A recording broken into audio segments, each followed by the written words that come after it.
ये basically basement substance है और they are basically epithelium alveolar, ठीक है, alveolar epithelium and they are basement membrane, ठीक है, बेसमेंट मेम्ब्रेन है, ठीक है। उसके बाद बेसमेंट मेम्ब्रेन ऑफ एल्वेलाई, ठीक है, basement membrane of alveolar epithelium कह सकते हैं, एल्वेलाई कह सकते हैं, ठीक है। और ये यहाँ पर है बेसमेंट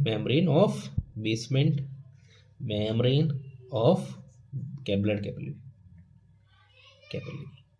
अब देखो, ये है ब्लड कैपिलरी, ये है एल्वेलाई की, ये है ब्लड कैपिलरी की, और ये दोनों जो basement membrane they called basement substance.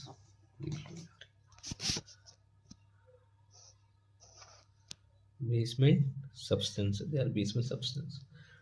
अब इसके बाद इन्हीं के बीच में जो बेसिकली एक्सचेंज ऑफ गैसेस वगैरह चलेगा, ठीक है। और यहाँ पर जो फ्लो कर रहा है दैट आर आरबीसी, जो बेसिकली आता है डीऑक्सीजनेटेड ब्लड और ऑक्सीजनेटेड ब्लड को ले जाकर काम कर देगी, यहाँ पे डीऑक्सीजनेटेड ब्लड से कार्बन डाइऑक्साइड मिलेगी, ऑक्सीजन ब्लड यहाँ पे दे देगी, ठीक।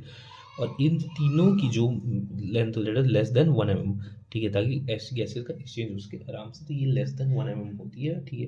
बेसमेंट मेम्ब्रेन होगा diffusion membrane and they're basically diffusion membrane, ठीक है। एल्वेलाई है और ये एक सेल लेयर होती है, ठीक है। ये जो होती है ये that is one cell layer क्या होता है, एल्वेलर एपिथेलियम जो होती है वन सेल लेयर है, और एंडोथेलियम ये भी वन सेल लेयर है, ठीक है। तो ये एंडोथेलियम भी कहाँ है, ये वन सेल लेयर है।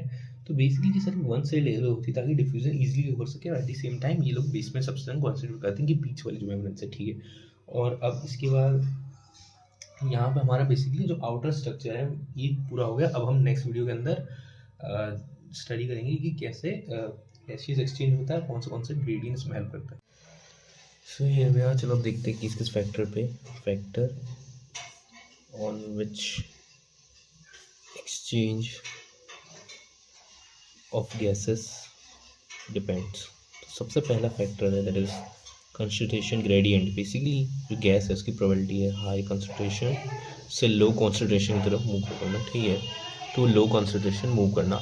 अब बेसिकली जो गैसेस है, जैसे कि सबसे पहले हम लोग देख सकते हैं कि फॉर एग्जांपल मान लो एल्वेलाई में 50 यहाँ पे है और यहाँ पर ब्लड वेसल में 20 है फॉर एग्जांपल के लिए, तो ये जल्दी मूव कर जाएगा। और इसके बाद मान लो यहाँ पर अगर 10 है और यहाँ 5 है, तो इनके बीच का डिफरेंस कम कितने का है, 5 का, और इनके बीच कितने का, इधर है 30 का। तो ये जो डिफरेंस ज़्यादा है इसके कारण जल्दी से गैस डिफ्यूज़ करेगी, ठीक है। तो high concentration low concentration at the same time जो कंसंट्रेशन का डिफरेंट है उसके कारण गैसेस एक्सचेंज करते हैं, ठीक है। और इसके अलावा गैसेस का जो पार्शियल प्रेशर होता है, ठीक है, वो भी डिटरमाइन करता है। पार्शियल प्रेशर जो टोटल वो मिक्सचर के अंदर कितनी % गैस है उसका भी प्रेशर डिटरमाइन करता है एक्सचेंज के लिए, ठीक है। More diffusion and partial pressure, more exchange of gases, more